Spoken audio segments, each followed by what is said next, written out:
नमस्कार, मैं हूं दीपाली राणा। आप देख रहे हैं कमोडिटी कॉल और कमोडिटी बाजार के एक्शन पर तो नजर रहेंगे ही, स्ट्रैटेजीज पर भी करेंगे फोकस। दरअसल घरेलू बाजार में सोने चांदी दोनों में रिकॉर्ड तेजी है। एमसीएक्स पर सोना 1,33,000 के रिकॉर्ड स्तरों के पार निकल गया है तो चांदी 2 लाख रुपए के पार निकल गई है। वहीं महाराष्ट्र सरकार सोयाबीन किसानों से पूरा आवक नहीं खरीद रही है, जिससे किसानों को परेशानी हो रही है और वो मंडियों में एमएसपी के चीनी माल बेचने को मजबूर हैं। इन सब पर हम बातचीत करते हैं। हमारे साथ है soybean processors association of India के डीएन पाठक, chartandtrade.com के फाउंडर विकास बगैर भी हमारे साथ बने हुए हैं स्ट्रैटेजीज पर बातचीत करने के लिए। लेकिन सबसे पहले सोयाबीन की खबर पर ही करते हैं फोकस। और इनफैक्ट आपको बता दें कि महाराष्ट्र सरकार का सोयाबीन पर जो स्टांस आया है उसको लेकर किसानों के बीच में थोड़ा सा स्ट्रेस दिखाई दे रहा है। दरअसल इस बार लगभग 80 लाख मेट्रिक टन के उत्पादन की उम्मीद है, जिसमें कि 18.5 लाख मेट्रिक टन ही खरीद का लक्ष्य है सिर्फ।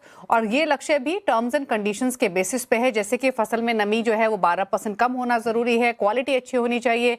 क्या क्या पैरामीटर्स हैं क्वालिटी के, क्या दिक्कतें किसानों को आ सकती हैं, इस पर बातचीत करते हैं। हालांकि भाव भी बता दें तो 5,328 रुपए प्रति क्विंटल के भाव पर खरीदारी की बातचीत हो रही है। पाठक जी नमस्कार, स्वागत है आपका। तो किसानों के बीच में तो निराशा है क्लियरली, क्योंकि किसानों का तो साफ तौर पे कहना है कि बाढ़ बारिश की वजह से जो फसल है उसको काफी नुकसान हुआ है। और ऐसे अगर टर्म्स एंड कंडीशंस के साथ बाइंग होगी तो आप क्या इम्पैक्ट देखते हैं? किस तरीके की फसल क्वालिटी वाइज इस बार रह सकती है? सरकारी खरीद जो लक्ष्य रखा गया है क्या वो पर्याप्त है? कैसे देखते हैं आप पूरी स्थिति को? देखिए, पहले तो मैं कीमत की बात करूं तो 5,328 रुपए जो एमएसपी है, जो सरकार किसानों को एश्योर्ड दे रही है, वो एफएक्यू पे है। एफएक्यू भी जो सरकार का फिक्स किया हुआ है, इसमें 2-2-12 मॉइस्चर है। इंडस्ट्री का और नॉर्मल स्टैंडर्ड 2-2-10 मॉइस्चर है। तो अगर एफएक्यू की कीमत 5,328 है, तो अगर किसान का माल खराब है या दागी है या छोटा है या मिट्टी है जिसमें जो भी है, या मॉइस्चर 12% से ज्यादा है, तो उसकी कीमत पे उस पे एमएसपी दे पाना ना सरकार के लिए संभव है और ना शायद उचित रहेगा। जो सरकार दे रही है उनका पैरामीटर बिल्कुल सही है। 2% मॉइस्चर सरकार पहले ही ज्यादा ले रही है, जिसका नुकसान सरकार को इसमें अपने अपने पास ही लेना पड़ेगा। तो भाव में कोई समस्या नहीं है। और किसानों की निराशा अगर इस बात पे है कि क्वालिटी चाहे जैसी भी हो एमएसपी मिलनी चाहिए, तो मुझे लगता है वो थोड़ा सा उचित नहीं है, ना सरकार के लिए ना इंडस्ट्री के लिए। तो भाव तो ठीक मिल रहा है। फसल सरकार का कहना है, महाराष्ट्र सरकार का 80 लाख टन है। जो मैं सेंट्रल गवर्नमेंट के पोर्टल पे देखता हूँ वहाँ शायद फसल महाराष्ट्र की 72 लाख है। और फसल कितनी है उसका मुझे आइडिया नहीं है, लेकिन 15,86,000 टन जो सरकार ने खरीदने के लिए बोला है, वो इस बात को ध्यान में रख के ही बोला होगा कि कितनी वो खरीद सकते हैं, कितनी उनकी क्षमता है, कितनी भंडारण क्षमता है।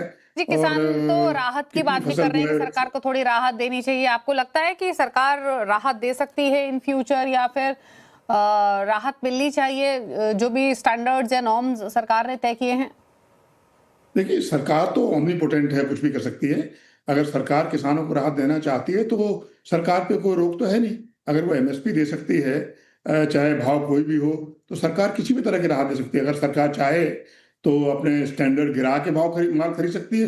लेकिन ये ध्यान में रखना पड़ेगा कि जब ये वापस बेचा जाएगा माल, तब वो एफएक्यू पर ही इंडस्ट्री खरीदेगी और वो एक्स्ट्रा लॉस सरकार को होगा। अगर सरकार चाहती है कि किसानों की मदद के लिए ऐसा करना उचित है, जरूरी है, तो सरकार कर सकती है। उस पर कोई रोक नहीं है किसानों की मदद करने के लिए। ओके, चलिए, शुक्रिया पाठक जी आने के लिए शो में और इस खबर पर चर्चा करने के लिए। इसी के साथ एक ब्रेक के लिए रुक रहे हैं। ब्रेक आप दे रहे हैं कमोडिटी कॉल, विकास बगैर हमारे साथ बने हुए हैं। बात करते हैं ट्रेडिंग स्ट्रैटेजीज की। विकास बताइए आपकी टॉप कॉल्स। जी, गुड इवनिंग मैम। मेरे टॉप कॉल्स में सबसे पहले रहेगा गोल्ड। एक डिस्क्लेमर दे दूं कि हमारे पास क्लाइंटों को भी गोल्ड का बाय रिकमेंडेशन दिया हुआ है। सिल्वर के बाद लगता है कि गोल्ड कैचअप रैली करता हुआ नजर आएगा। गोल्ड में 1,34,000 से 133,500 के बीच में पोजीशन बनाना चाहिए। 32,500 का स्टॉप लॉस रखना चाहिए। सामने मेरे को लग रहा है 135,700 और 137,500 के जो लक्ष्य है वो गोल्ड में देखने के लिए मिल सकते हैं। एंड जो दूसरा ट्रेडिंग बेट रहेगा मैम, वो जिंक में रहेगा। वहाँ जिंक में स्ट्रक्चरल तेजी है और मेरे को लगता है ये तेजी कंटिन्यू रहती हुई नजर आएगी। जिंक में कोई भी डिप मिलता है 317-18 का, तो जिंक में बाई करना चाहिए। 313 का एक स्टॉप लॉस रखना चाहिए। 327 और 332 के लक्ष्य शॉर्ट टर्म पे देखने के लिए मिल सकते हैं। जी मैम। ओके तो चलिए ये रही ट्रेडिंग स्ट्रैटेजीज आपके लिए, जहां पर जिंक पर कॉल दी गई है 321 पर कारोबार करते हुए आज के सेशन में सोने चांदी में ऑलरेडी स्ट्रेंथ देखने को मिल रही है, लेकिन ट्रेडिंग अपॉर्चुनिटीज का है वो तमाम डिटेल्स विकास ने आपके साथ अभी शेयर की। थैंक यू विकास हमें आने के लिए और सभी ट्रेडिंग कॉल्स और स्ट्रैटेजीज रिकमेंड करने के लिए हमारे व्यूअर्स को थैंक यू सो मच। इसी के साथ कमोडिटी कॉल में तो इतना ही। ब्रेकफास्ट पर भी खबरें जानी है CNBC